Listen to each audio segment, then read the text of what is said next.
happy to be here. This is the last show before the election. We're pumped to get some things, some voter education out to you. It's going to be a hard-fought election for some issues and ballot measures. We're going to cover mainly the ballot measures right now.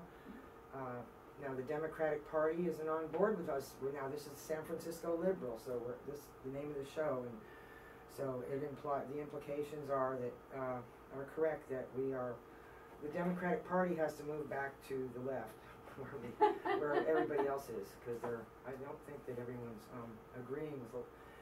If they were educated with the issues, they might vote correctly. So we need you to pay attention to Prop H right now. There's a lot of misinformation about Prop H and Prop I, and we've got to clear some of that up. And I've got the perfect person to do that here, Kathy Howard from SF Ocean Edge, and Eli might be getting here. He's still on the 9 San Bruno. So I'm going to save Twitter for maybe the last of the show if there's any time left. Okay. And so.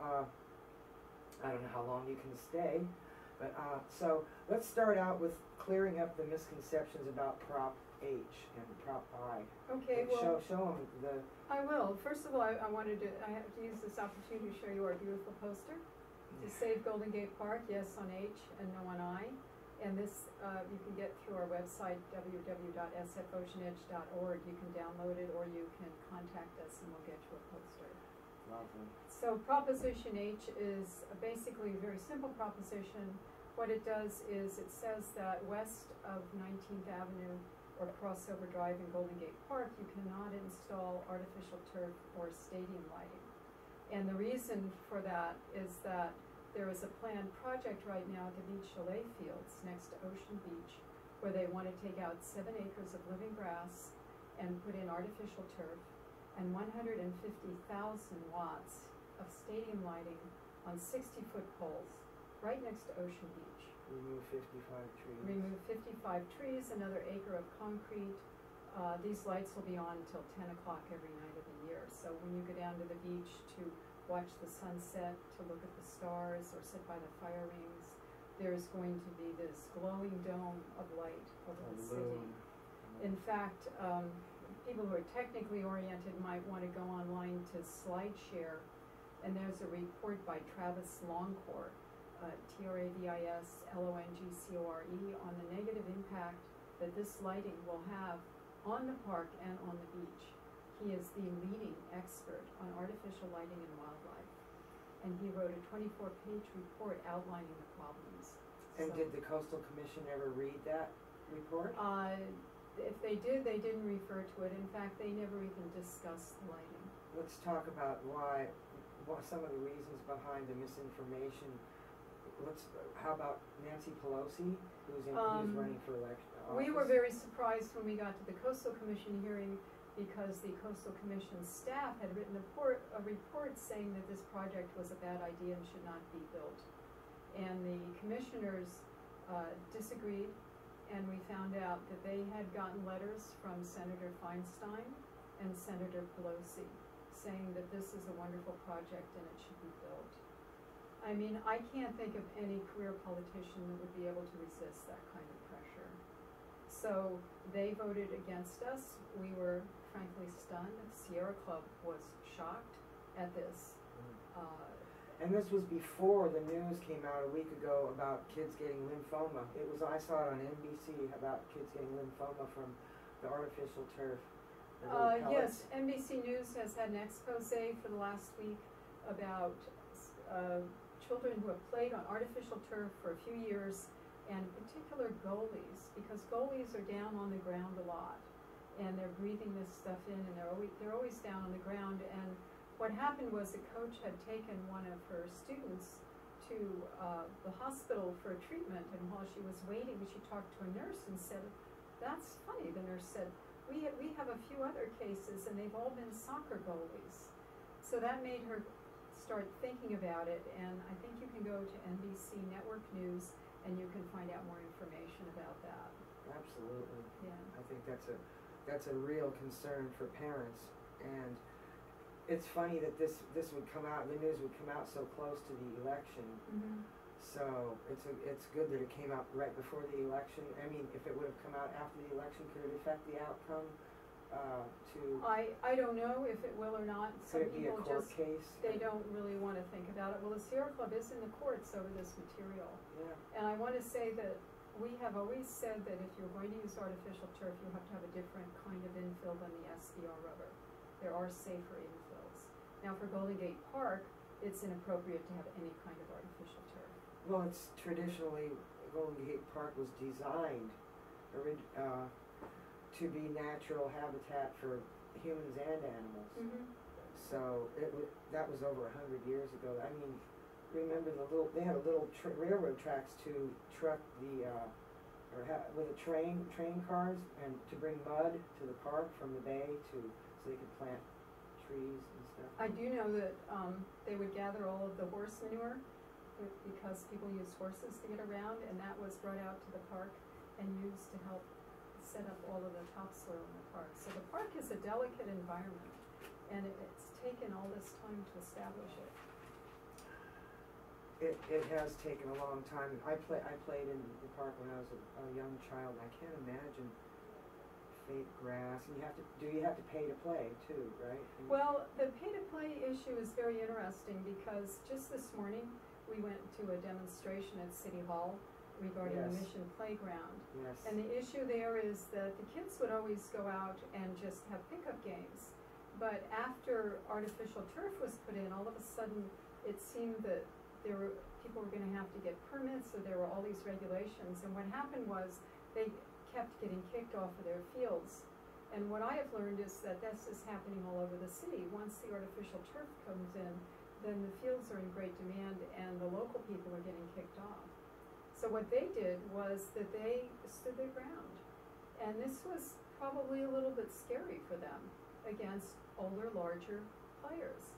And they said, this is our neighborhood, this is our playground, and we think we should play, and we're willing to share the courts. And it was videotaped by someone and went on YouTube, and I guess it's gotten over 300,000 hits. I saw it. So this morning, there was a rally at City Hall. Yes on H and No on I support. We feel solidarity with the kids in the mission. We took a lot of people to it. There were some unions there and other organizations, and we had a rally, and then we went up to the Recreation and Park Commission, and the kids have asked for change to the Recreation and Park policy for this park, and I believe they're going to get it. They set quite an example for adults at the same time. They certainly do, and they've asked for a lot of other changes in the department too. This has been going on a long time. This started a few years back when it was decided unilaterally that our parks would become what the chair of the Rec and Park Commission called site-specific revenue-generating places. That's not how I think of a park. Perhaps it's not how you think of a park, but that's his description. Revenue generating? Yes. And so what we have seen is this gradual evolution of our parks where we lost the clubhouses and then they were leased out or closed. We lost the recreation directors who were fired and part-time people were brought in. And the recreation directors provided a link between the kids and families in the neighborhood. One of the things that people complained about today was the fact that the kids used to go and feel safe at these places because there was somebody there. And that's been removed, and apparently there has been some violence towards the kids. Yes, I heard a kid got kicked in the back. Yeah. Now, I took videos of the rally and the part of the Coastal Commission meeting, and I was shocked to hear that the kid has probably a lasting injury from being kicked in the back by an adult. Yes, and I had never heard of this, so it's really good that they're able to talk about this now. And this is all a microcosm of what's going on in the city. It's not a spirit of sharing as much. We've got to get back to the spirit of sharing and public, and the commons. The commons is sharing, shared space. So, yeah, and not having to pay, because we've already paid with our tax money. We thought we were paying with our tax money to have these spaces for the public commons and to maintain them. So, to have someone walk up with a piece of paper and tell some kids they can't play, and the kids, good, they stood their ground and said, we're not leaving, you know, you could play soccer with us, but you're not going to exclude us from this field, and we're staying. Call the police. Go ahead. They were And really so, wonderful. Really proud of them. It was the type of resistance that we need to see more of. Mm-hmm. And so now I wanted to talk about the soccer players. Now, I could talk a little bit about Proposition I if you'd like. yes, I've got that really written down. covered that. Now we endorse no on I. No on I, No okay. vote on I. So let me explain a little bit about I and why you need to vote no on I. You're going to get, and I brought some election material because I think we could have a class in election material here. The first one, I don't know if the camera can see that this is a yes on I flyer, and it has a lot of kids on the front, and it says give kids from every neighborhood places to play. This is a little bit counter to what has already been going on in the mission. And then you're going to have lots of pictures of kids playing and everything. So when you look at I, you're going to think, well, this is great. I'm going to vote for I, and we're going to have a lot more parks and everything. But that is not what I is about. I does two things. First of all, if I passes with more votes than Proposition H, then Proposition H is defeated. Now, I don't see anything in here about that. There is nothing in this flyer about that. There's nothing in this flyer about Golden Gate Park. You won't find anything about Golden Gate Park in their literature because they know that San Franciscans love Golden Gate Park.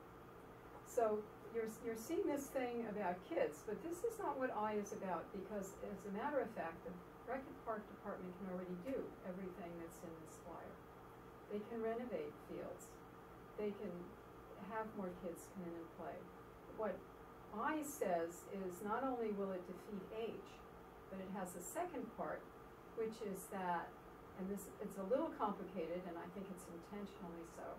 If there's an environmental impact report, and if in that environmental impact report anywhere it says that a project will double or more usage of an area, then that project shall allow it to be built. In other words, there's legal language that says it has to be built, and that you and I cannot do anything about it. Now, when you think about it, what doubles usage of an area?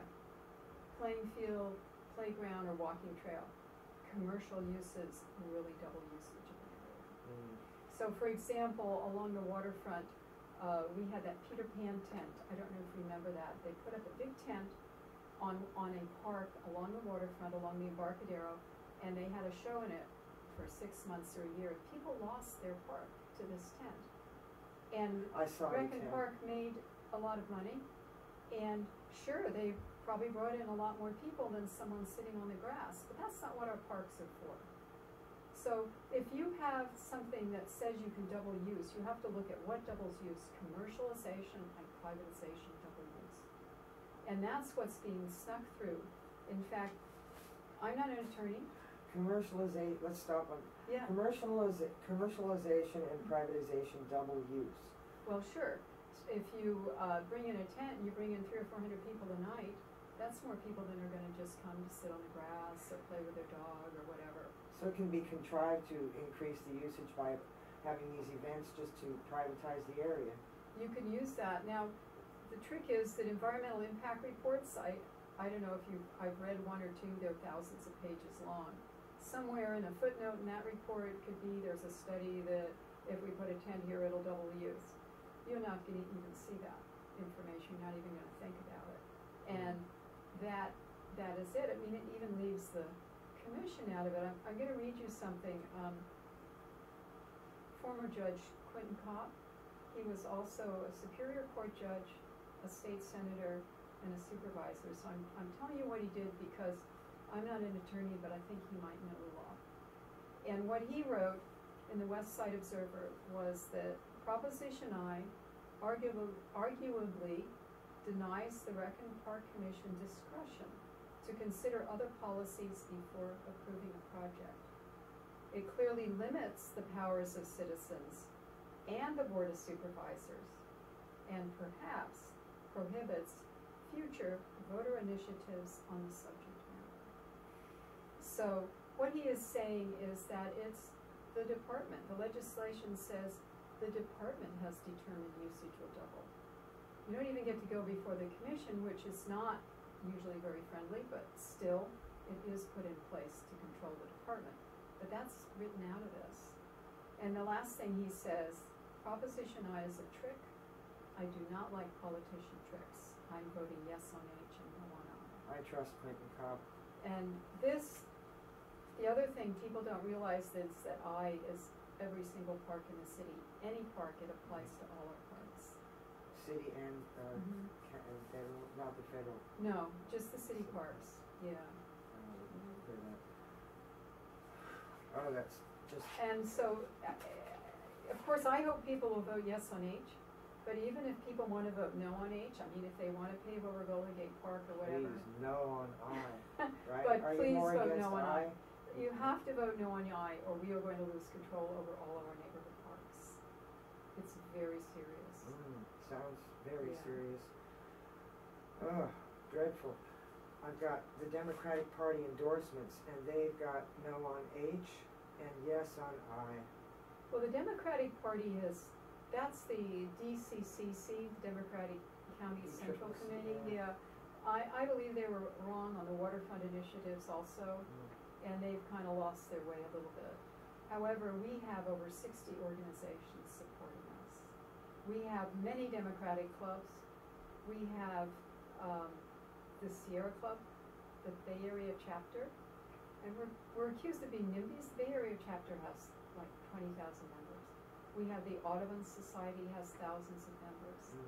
Coalition for San Francisco Neighborhoods, 44 neighborhood groups.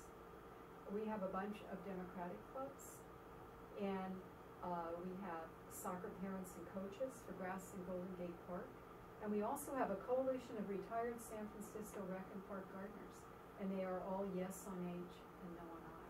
But the most fun one is that we have the Green Party and the Republican Party. The Republican, I was reading that, yes. So we go across the whole political spectrum, and everybody, and of course today, the San Francisco Latino Democratic Club who held the rally said that they do support yes on H and no on I. Oh, that's good. I was hoping they would. Yes, they do. Good. Yeah. Good. Harvey Milk LGBT Club supports yes on H, no on I. And the Teachers Union at City College supports us. So we have a wide support because people value Golden Gate Park and because they are very worried about losing a voice in what happens to their neighborhood park. Golden Gate Park is covers a vast area. And if you have, I don't know how many people that ever really actually go out there and explore the entire park. But there's Stowe Lake, there's just so much, the merry-go-round, the soccer field, where they had, actually the soccer field is where they had a lot of concerts, in the soccer field, so maybe that's one less place to have concerts now, is the soccer field, right? The concerts, I think, are a little more in the eastern end of the park, the polo field, and Lindley Meadow and Speedway Meadow, or Hellman Meadow now it's called. But years ago they did have events out at the soccer fields. They've had a Summer of Love event out there, I believe, and some other events. Yeah, I've heard of them. So they'd have, and see now Dolores Park, see what's happened to that. It's been, they're carving that up again. So if they put artificial turf out in the Beachley area, they cannot have events there because you cannot drive on artificial turf and load in all that equipment. It's too delicate and very expensive to replace. It's use specific too. It is. Yeah, use specific. If you don't like soccer, you just go somewhere else, right? Well, that's a very good point. So it kind of brings us to the whole purpose and context of Golden Gate Park, which is to provide recreation and a refuge from the city for everyone in the city within nature, and recreation within nature. Now when you put the artificial turf and the lighting in this very rectilinear design, then you lose that. You're basically turning it into kind of suburban parking lot equivalent. In fact, Audubon Society has said that the artificial turf is the environmental equivalent of paving the area with asphalt. So you're destroying this nature experience for people. That's why we want it renovated with grass. We don't want people to stop playing soccer. You can play soccer on real grass and use the rest of the money. It's a very expensive project. Use the rest of the money for other fields, and maybe we can get some of that money over to the mission for those kids. We have plenty of fields that need renovating now, and that money could be more well spent. Recon Park, I'm sure, can always use funds for fixing up fields and playgrounds. Absolutely. Well, they're talking, 700,000 pounds of toxic waste tire crumbs, equivalent to over 4 million plastic water bottles. And you have to waste 4 million gallons of rainwater annually by toxifying and flushing it to the combined sewer system. It's like Halloween. Well, actually, the water is interesting because Recon Park has said this will save water because you don't have to water artificial turf, but actually that is incorrect. What happens is that because of the possible toxics in the turf, the PUC has required that underneath the fields there's a waterproof lining. And all of the water, all the rainwater that now goes into our aquifer under the park is going to be drained and treated at the sewage treatment plant. So there are a few things that happen. One is the aquifer is not replenished. Secondly, all of us ratepayers are going to pay for treating rainwater as sewage, and you know how expensive your sewer bill is. And thirdly, the Recon Park does not include the water for rinsing artificial turf in their calculations. You have to rinse it to keep it clean, or you can develop the MRSA and some serious infections. Now, Recon Park has said, it's going to save so many gallons of water, and one of our people did a sunshine request. 15 seconds. Okay, and Sorry. no, that's fine, and found that Recon Park had misled people as to the amount of water. So watch out for deceptive ads. No on I, yes on H. Thank you.